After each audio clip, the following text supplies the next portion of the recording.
Welcome to the podcast. If you'd like to listen to an ad-free version of this episode and all of our episodes, then search True Crime Today Premium Plus on Apple Podcasts and press subscribe. That's our premium channel where all of our ad-free and advanced episodes live, all in one place. True Crime Today Premium Plus. Search it on Apple Podcasts and press subscribe. Even try it for 3 days free. Innocence died with the first shovel of dirt. Welcome to Hidden Killers with Tony Brueski, featuring retired FBI Special Agent Jennifer Coffindaffer. Keegan Klein, obviously another person who raised a lot of eyebrows, considering he was communicating with one of the girls, even had talked about meeting with her on the day of the murder.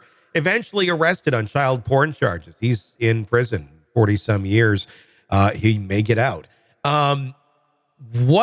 How deep did they look into him? And I mean, that to me, when I hear the story of planning to meet her the day that they were going, that they died.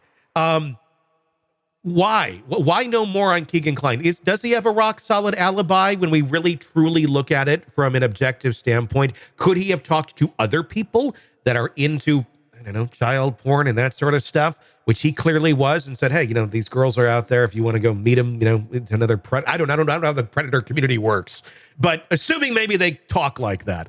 How deep of a dive have they done into Keegan Klein to completely rule him out, in your opinion? Well, they did a good deep dive, and obviously they were able to, charge him with a slew of child porn charges, which he's been convicted of, and he's in jail for. But what's very interesting about Keegan Klein, of course, is you bring up the meeting that was trying to be coordinated through Anthony Schatz, which Anthony Schatz was, of course, his catfisher, his good-looking, strapping young persona that was communicating with all these young girls. But what I always found interesting on this was Keegan Klein, through Anthony Schatz, had communicated with another girl right after this incident, and a masked person showed up at that girl's residence right after the communications with Anthony Schatz.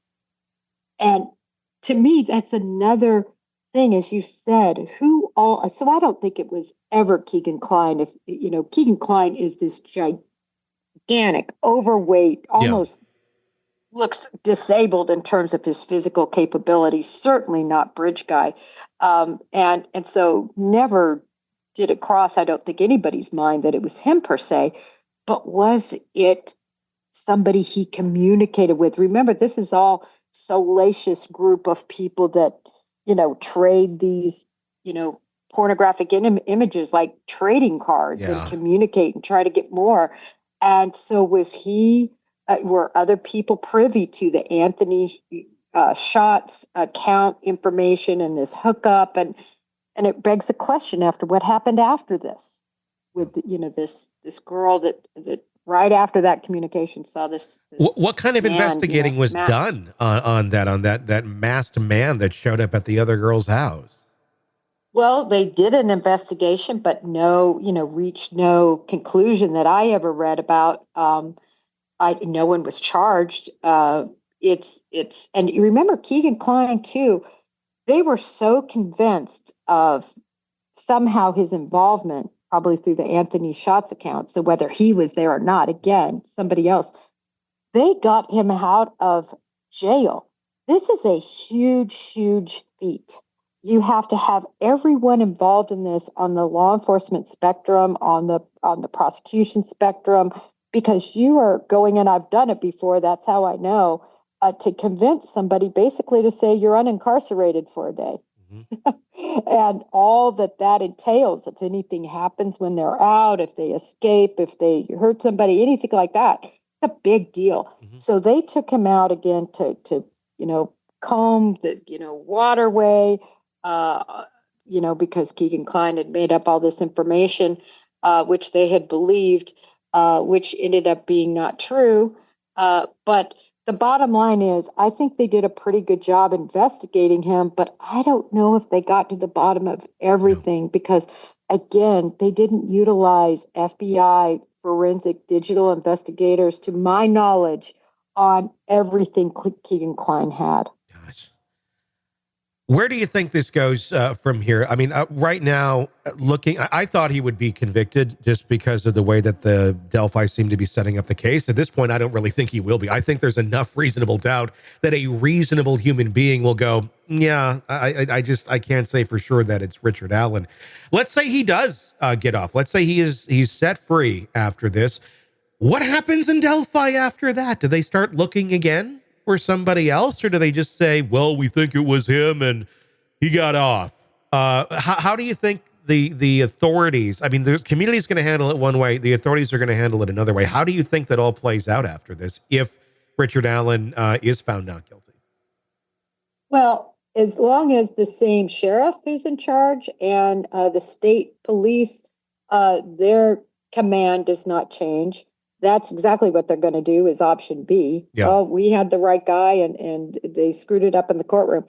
But this is what I think. I think he will be convicted. Really? Out here in the public, we cuss and discuss all of this and we look with a fine-tooth comb at information that was never allowed into evidence. The geofencing isn't coming in. The information about the belt, I didn't see that in there. The information about, we'll see. We haven't seen the defense's side of things. But essentially, a lot that we get to see out here isn't coming in there. Sure. And so because of that, I think that they're going to say, they're going to believe that bullet belonged to him. Yeah. I have huge reservations about that because it was shot through a gun was the only way they could get the tool mark, which are the extractor and the ejector, to match. Right? Pretty weak evidence, though, to sentence someone for murder. Oh, I know. But I think they'll do it. I think they'll add it all together and they'll say, well, some people go in, some jurors unfortunately go in and they truly believe law enforcement wouldn't ever go after anybody that wasn't not guilty, and they have so much trust in law enforcement. So you have that factor working at you. And then you have the fact he was there. They're going to really drive home that van and make it seem like, I think, that no one knew about the van but him, which isn't accurate. I think that they're going to focus in on the confessions. I think the jurors will think, why in the world, crazy or not, in those conditions or not, because nobody's ever been in those conditions, why would anybody confess to something they didn't do? And I think that's going to be a big factor in this. And then I think they're going to say that bullet was his. There's no reason for that bullet to be down by those bodies, but for him to have been there. And I think they're going to look at him, many jurors, and they're going to say, I think that's him because of the blue Carhartt jacket, the general appearance, right? Even though he looks like my dad, right? He looks like any farmer. It's so nondescript, that video. I think they'll convict him. I think we're going to see a conviction here. I actually don't even think it's going to take much time. Wow. In a sense, I hope I'm wrong because I'm not convinced. If I were convinced, but I can't get convinced with him. Well, I'm hoping that there's more critical thinkers on the jury than not, that at the least this will end up in a mistrial. But I totally see where you're coming from. I could very well see it going exactly how you're saying. I'm going to go on the glass half full on this one and hope that, because that there's more people who can think beyond just the basics of what they're seeing. I know a lot of people can't, but maybe, I don't know. We'll find out. As of now, I have not been convinced that Richard Allen is this person. I've been convinced that the police just didn't do a very good job is where it's at for whatever reason. I don't even think it was like a conspiracy I just think it's bad behavior or bad policing. Nobody wanted to be accountable for. And this is where we've end up. And still everybody's got their lies up or their version of the story. And it's not going to go anywhere other than that. We'll probably end up be talking about this again about a year or two from now when trial number 2 starts. I'm hoping it ends.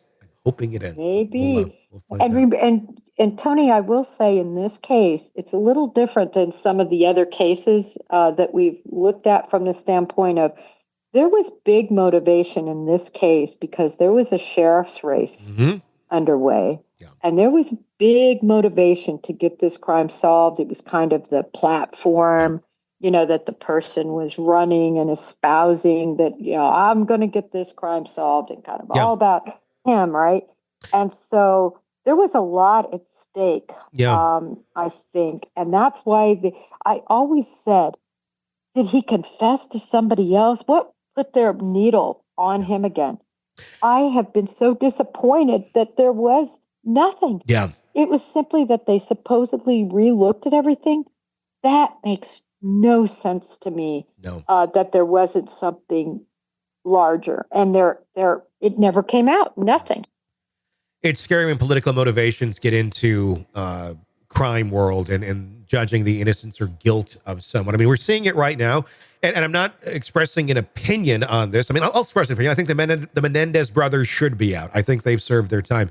But what you're seeing there is the DA is releasing them, and it looks very political. He's up for re-election, and he wants the support of being the guy who freed the Menendez brothers after all those years of abuse, which I think is the right move. But is it being done because it's the right thing to do, or is it being done because he wants to get votes? This almost was the exact opposite. People needed their villain. People needed their bad guy. The sheriff found the bad guy, and he wasn't going to hear anybody's arguments any other way. And now we're starting to hear about the arguments every other way and what was done incorrectly, which turns out it ultimately was to get elected, it seems. Yeah, I mean, this is just one of those cases that has that, and it's a perfect analogy right now with Gascon in Los Angeles. He's up for re-election in December. What a feather in the cap, with something to drive home, especially when you have Hollywood behind you, and all those huge platforms like the Kardashians that are, begging for him to get out. And we've seen that needle move. It's unbelievable to me. I know you and I have a difference of opinion, but we can always discuss it intelligently, which I like. Yes, exactly. I don't like you any less because you think they should get out, Tony. Exactly. Yeah. I still think you're a good dude. Yeah. But again, if I could be convinced beyond a reasonable doubt that they were sexually abused, we know they were emotionally treated very harshly and verbally. Yeah. There's just too much. Actually, I've been pouring back over in my spare time as I'm driving or whatever, been listening to the trial again, believe it or not. I mean, to the very key witnesses. And I tell you, the big problem is Lyle Menendez, I really think, just orchestrated this whole thing. And I had never known about the book, the book of all his recordings, and why he wasn't allowed on the stand the second time. I just didn't remember that. 1990 was a pretty busy time. Sure. 90 through 94 for me. But, boy, when you hear out of his own mouth him saying, devising this plot basically to use the sexual assault excuse, it's way too much for me to overcome. Sure. It's a lot of thoughts on that case. It's just disturbing when politicians use it to their advantage for election when we're talking about people's freedom, innocence, or guilt. And I feel like that was a big factor here in the Delphi case. Jennifer Coffindaffer, retired FBI special agent. Yeah. Sorry, Tony. That is a great point. Yeah. Politics should never weigh in one way or the other. Exactly. Yeah, 1,000%. Jennifer Coffindaffer, retired FBI special agent, thank you for joining us to talk in depth about this crazy case. Welcome to the podcast. If you'd like to listen to an ad-free version of this episode and all of our episodes, then search True Crime Today Premium Plus on Apple Podcasts and press subscribe. That's our premium channel where all of our ad-free and advanced episodes live, all in one place. True Crime Today Premium Plus. Search it on Apple Podcasts and press subscribe. Even try it for 3 days free. You're in the thick of a true crime saga, every detail sinking in. And then, wham, a commercial about something you couldn't care less about. It's like being served a microwaved dinner at a 5-star restaurant. But it doesn't have to be this way. Go for True Crime Today Premium Plus on Apple Podcasts. With True Crime Today Premium Plus, you get uninterrupted, ad-free episodes, extended interviews that dig even deeper into the muck, and early access so you can brag to your friends. It's like ordering the secret menu at a crime buffet. So, search for True Crime Today Premium Plus on Apple Podcasts, subscribe, and savor every twisted detail without interruption.